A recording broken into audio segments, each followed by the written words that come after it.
Bismillahirrahmanirrahim. Assalamualaikum warahmatullahi wabarakatuh. Selamat pagi anak-anakku sekalian. Semoga pada hari ini kita diberikan kesehatan sehingga kita dapat melaksanakan pembelajaran daring pada masa pandemi pada hari ini dengan lancar ya. Amin. Baik, seperti biasa sebelum kita melanjutkan pertemuan yang ketiga kali ini, baiknya kita membaca basmalah bersama-sama terlebih dahulu ya. Bismillahirrahmanirrahim. Semoga ilmu yang kita dapatkan pada hari ini dapat membawa berkah dan ridho dari Allah Subhanahu wa taala. Baik, pada kesempatan kali ini kita akan mempelajari tentang alat-alat bersuci selain air ya.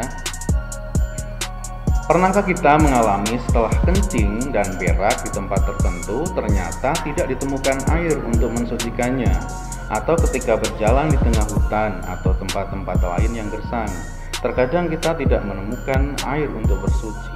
Nah, ketentuan fikih memperbolehkan penggunaan batu ya.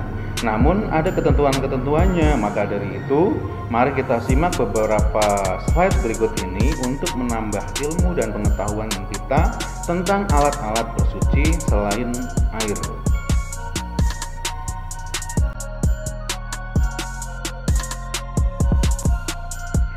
Kompetensi dasar yang disampaikan pada bab materi ini yaitu menghayati anugerah Allah berupa air dan benda-benda lain yang dapat digunakan sebagai alat bersuci. Yang kedua, menjalankan perilaku bersih sebagai implementasi dari pemahaman tentang alat-alat bersuci. Yang ketiga, memahami alat-alat bersuci dari najis dan hadas. Dan yang keempat, mengkomunikasikan dengan penggunaan alat-alat bersuci dari najis dan hadas. Sedangkan tujuan pembelajaran pada bab ini yaitu 1. Menunjukkan keimanan terhadap sifat Rahman atau Zat yang Maha Pengasih, dan Rahim atau Zat yang Maha Penyayang bagi manusia dan ekosistem lainnya. Yang kedua, memproyeksikan metode berpikir analogis atau kias untuk menentukan benda-benda selain air sebagai alat bersuci. Dan yang ketiga, mendemonstrasikan berpikir analogis atau kias sebagai metode untuk menentukan benda-benda selain air sebagai alat bersuci. Dan kita sudah mulai masuk materi yaitu tentang alat-alat bersuci selain air. Bersuci dengan batu tidak hanya sekedar membersihkan sisa kencing atau berak ya. Oleh karena itu, penggunaan batu agar hasilnya bersih dan sekaligus mensucikan maka harus dipenuhi syarat-syaratnya. Syarat-syarat penggunaan batu agar hasilnya itu nanti bersih dan sekaligus bisa termasuk mensucikan yaitu yang pertama, menggunakan 3 buah batu. Jika tidak menemukan 3 buah batu, diperbolehkan menggunakan 1 batu yang memiliki 3 sisi sesuai yang kalian saksikan dalam gambar. Kebersihan menjadi alat ukur penggunaan 3 atau 1 batu dengan 3 sisi tersebut. Oleh karena itu, selama kotoran masih menempel, wajib membersihkannya kembali meskipun setelah 4 batu yang digunakan. Kemudian yang kedua yaitu batu yang digunakan dapat membersihkan. Batu yang dipakai tidak terlalu datar dan runcing sehingga benar-benar dapat membersihkan kotoran di sekitar tempat keluarnya.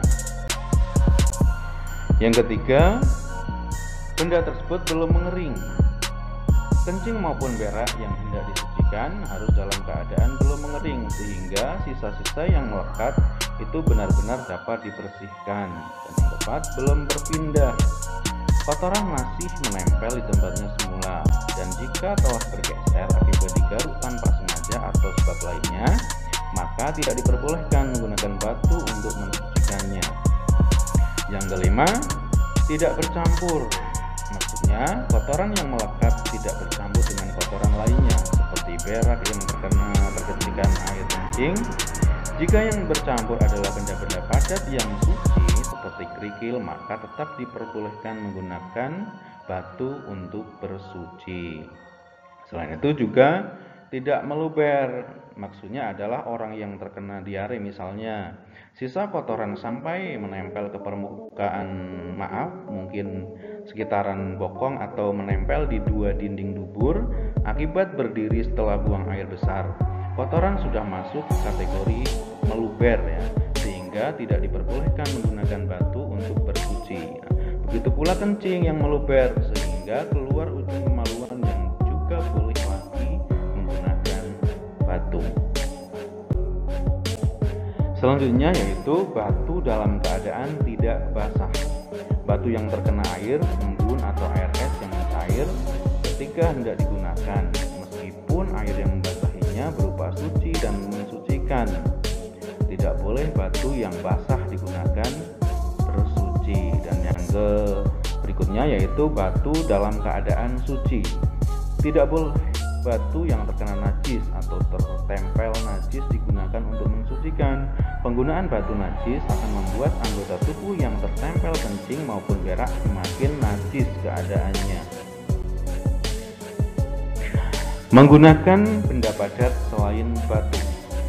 Dalam kondisi tidak ada air yang suci dan mensucikan dan batu sebagai alat bersuci, maka diperbolehkan membersihkan kencing atau berak dengan menggunakan benda-benda lainnya, dengan tujuan yaitu untuk mewujudkan kemaslahatan. Hukum fikih memperbolehkan melakukan analogi.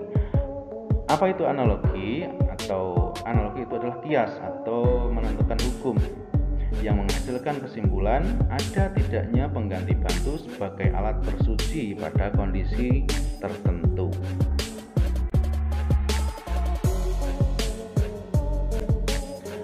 Seperti yang tadi disampaikan bahwa analogi atau kias itu adalah menentukan hukum yang belum diketahui sebelumnya terjadi pada tertentu dengan menyandarkan pada benda lain yang sudah jelas hukumnya karena adanya sesuatu yang menyatukan keduanya.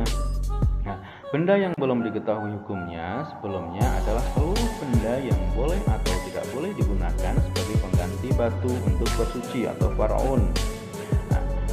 Benda yang telah diketahui hukumnya adalah diperbolehkannya batu sebagai alat bersuci atau aslun. Kemudian sesuatu yang menyatukan dapat berupa sifat yang menjadi motif dalam menentukan hukum atau kriteria yang dimiliki oleh batu sebagai alat bersuci atau ilat. Jadi hukum adalah boleh atau tidaknya benda-benda yang belum ditentukan hukumnya untuk memiliki kesamaan hukum dengan batu. Nah, ini adalah tabel analogi atau kias yang bisa kita pakai untuk menentukannya. Di sini ada beberapa tahapan maupun kegiatan sehingga hasilnya nanti disesuaikan dengan kondisi tertentu. Di sini misalnya mengidentifikasi unsur analogi, menentukan aslun, far'un atau kriterianya. Misalnya kalau menentukan aslun, hasilnya batu yang sudah jelas hukumnya, artinya batu kering dan memiliki 3 sisi seperti tadi ya sudah disampaikan ya. Kemudian untuk mengetahui hasil dengan mengidentifikasi far'un, yaitu benda-benda yang ditemukan di toilet pesawat seperti tisu, benda yang ditemukan di hutan gersang seperti ranting dan dedaunan kering. Kalau untuk menentukan kriteria, far'un merupakan benda yang suci. Far'un juga merupakan benda yang padat dan kering dan dapat menyerap, menghilangkan, dan membersihkan kotoran atau najis. Juga bukan benda yang dihormati dan sangat dibutuhkan. Contohnya apa? Yaitu roti atau makanan lain.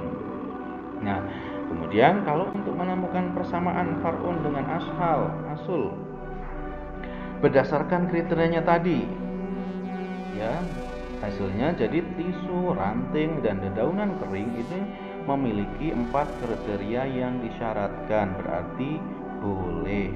Kemudian yang kelima, menentukan perbedaan far'un dengan asal berdasarkan kriterianya. Jadi hasilnya hanya tingkat kepadatan yang berbeda antara tisu, kayu, dan dedaunan kering dengan batu. Nah, kesimpulannya yang susunan referensi, tisu, ranting, dan dedaunan kering itu boleh digunakan sebagai alat bersuci sebagai pengganti batu. Jadi sudah dipahami Untuk menentukan kesimpulan ini bahwa tisu ranting dan dedaunan kering ini boleh digunakan, itu harus melalui analogi atau kias melalui beberapa tahapan, yaitu mengidentifikasi dan menentukan kriterianya. Saya harap nanti kalian bisa memahami tabel ini, karena tabel ini bisa dijadikan sebagai patokan suatu saat jika nanti kalian menemukan kondisi-kondisi tertentu yang membutuhkan kias atau membutuhkan untuk menentukan kalian bisa menggunakan benda-benda tertentu untuk melakukan bersuci. Jadi kesimpulannya adalah selain batu diperbolehkan menjadi alat bersuci dari kotoran kencing maupun berak selama belum menemukan air dan batu, kita juga dapat mengamati untuk menemukan benda-benda lain selain tisu, ranting, dan dedaunan kering yang dapat digunakan dengan cara mengikuti prosedur atau tata cara di atas. Baik, untuk tugas kalian pada pertemuan kali ini, silakan coba cermati dua permasalahan di bawah ini ya. Yang pertama, dalam perjalanan ke Jakarta dengan pesawat terbang, adiknya buang air besar. Tidak ada air di toilet pesawat kecuali tisu yang tersedia. Ia menjadi bingung karena menurutnya hanya air yang dapat digunakan untuk bersuci. Nah, permasalahan yang kedua, ini Fitratuna sedang mengikuti perkemahan di hutan yang cukup gersang. Ia kesulitan menemukan air untuk mensucikan kotoran yang menempel di tubuhnya dan sisa berak yang masih melekat. Ia mencari-cari batu dengan menembak tubuhnya untuk bersuci, namun tidak menemukannya, hanya daun kering dan kayu yang banyak berserakan. Ingat, coba kita dari dua permasalahan tersebut kita cari penyelesaiannya. Apakah benda-benda padat selain batu dapat digunakan sebagai pengganti? Jika boleh, apakah kriteria-kriteria yang harus terpenuhi? Pahami masalahnya secara cermat, diskusikan dengan orang-orang dekatmu ya, boleh ibumu, bapakmu, atau apabila ada temanmu. Hasilnya nanti ditulis di tugas, kemudian difoto dikirimkan lewat WA ke saya ya.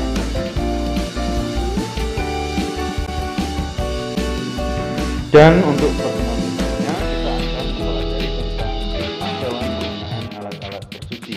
Tetap berada di rumah, rajin cuci tangan, gunakan masker ketika keluar rumah atau bepergian ya.